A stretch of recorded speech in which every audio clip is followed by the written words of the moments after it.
Salut, aujourd'hui je te montre comment coudre un snood facilement ou un cache-cou élégant que tu auras envie de porter tout le temps.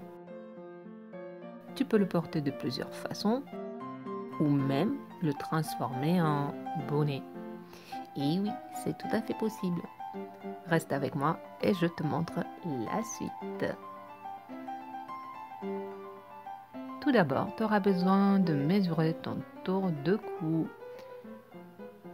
plus quelques centimètres d'aisance. Ensuite, tu auras besoin d'un tissu épais, moins épais, doux de préférence. Moi, j'ai choisi une maille avec un fil lurex. Tu choisis le fil de la même couleur. En fonction du tissu choisi, tu utilises soit un point droit, soit un point zigzag. Tu auras besoin d'un morceau de tissu de 78 cm par 64. Tu vas coudre le côté droit comme dans l'image. Tu abaisses ton pied de biche. Tu plantes l'aiguille. Tu gardes les fils à l'arrière, très important pour que le tissu ne se fasse pas manger. Tu fais quelques allers-retours et tu continues. Pour ma part, sur la maille, j'ai choisi un point zigzag. Si tu veux plus d'astuces pour coudre la maille, je te les donne dans ma dernière vidéo comment coudre un bonnet. Je continue délicatement, sans pousser le tissu, je l'accompagne. L'avantage, c'est que tu peux choisir le tissu que tu as envie, l'imprimer que tu as envie. Il faudra juste bien respecter les petites astuces que je te donne. Tu finis avec un point d'arrêt et tu passes à l'étape suivante. Une fois que ton tube finit, tu l'ouvres avec la couture vers le haut, comme dans l'image, et tu vas le plier de cette façon-ci pour obtenir le snood. Si tu veux continuer, pour le cache-cou, le bord supérieur correspond aux fronces ou le bord inférieur. Tu auras besoin d'une petite ouverture pour faire rentrer l'élastique. Tu mesures le tout.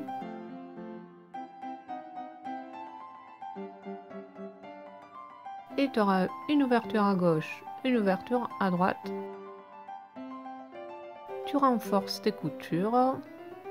Si tu n'as pas un stylo qui s'efface à la chaleur, tu peux utiliser comme repère tes petites pinces. Une pince, c'est l'équivalent en largeur de 1 cm. Tu continues. Tu prends un stylo, une craie, ce que tu veux, ou tout simplement à l'œil. Tu laisses la petite ouverture et tu renforces la deuxième couture.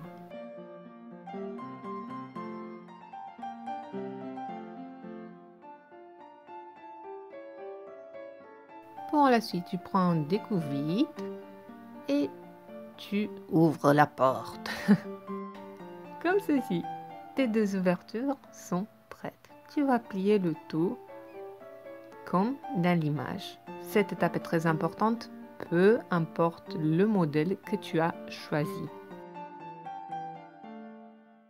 Tu prends des épingles ou des pinces, tu fixes les deux côtés. Tu lèves délicatement le tout et tu passes à la machine pour faire une couture tout autour. Tu regardes que le tissu n'a pas rouloté vers l'intérieur.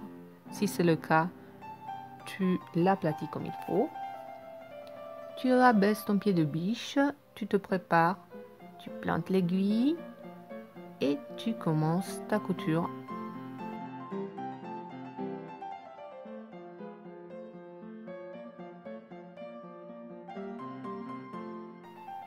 Tu avances petit à petit, tu accompagnes ton tissu.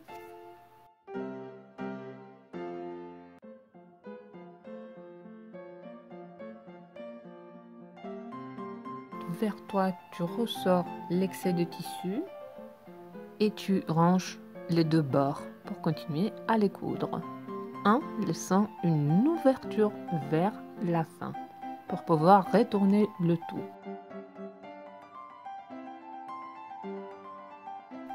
Tu les gardes pour bien faire coïncider les coutures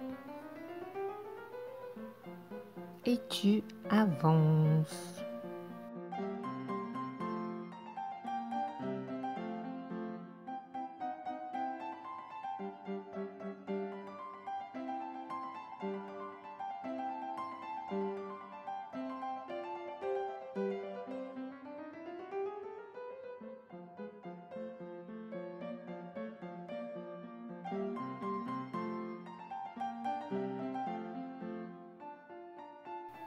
Je vais faire un point d'arrêt.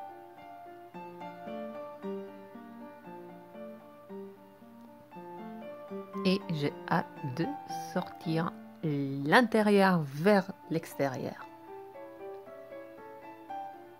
Tu prends ton temps, tu ne tires pas, si c'est de la maille, tu ne tires pas trop dessus pour qu'elle ne se déchire pas.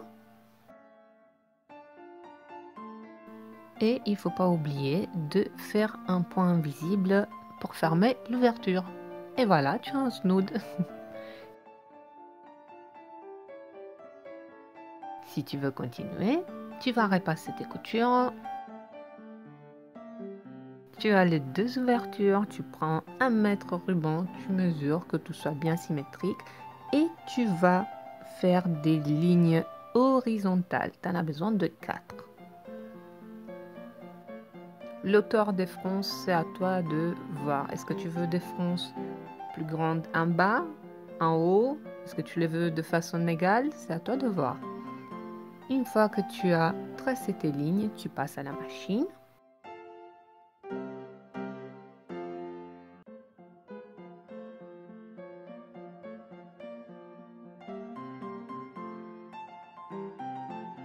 Tu abaisses ton pied de biche, tu plantes ton aiguille et tu commences à faire tout le tour délicatement en accompagnant le tissu. N'oublie pas de retirer les petites pinces, comme ça elles ne se retrouvent pas bloquées en dessous de la machine.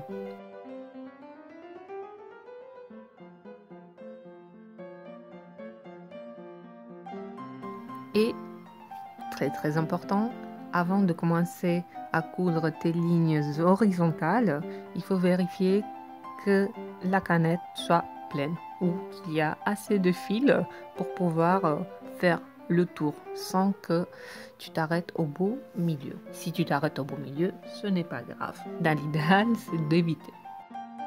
Tu continues.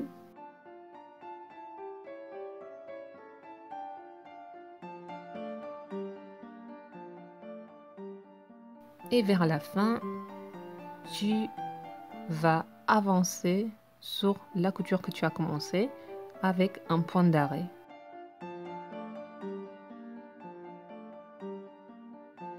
Voilà, tu peux admirer et tu vas commencer ta deuxième ligne horizontale. Tu vérifies bien ne pas boucher le trou par lequel l'élastique va devoir rentrer.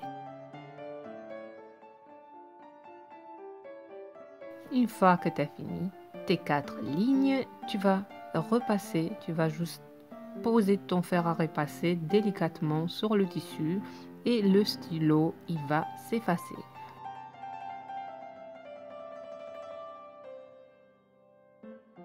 Pour le choix de l'élastique, tu as le choix. Tu peux choisir un élastique plus large, plus fin.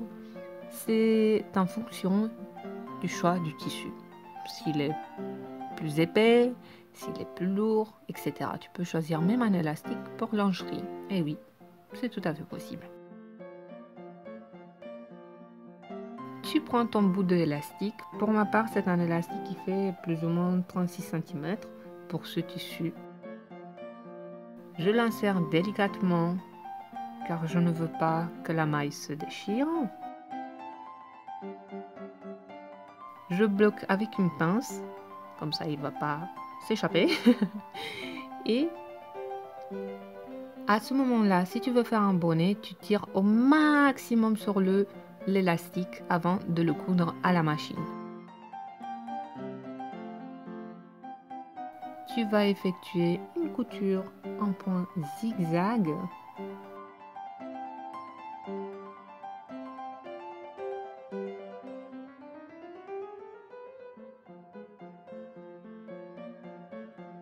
Et c'est prêt. Tu retires l'élastique. Et là, mon moment préféré, c'est de tester si la couture tient. Voyons voir. Et oui, ça tient. Tu fais rentrer l'élastique et tu répartis les fronces. Ça commence à ressembler à quelque chose.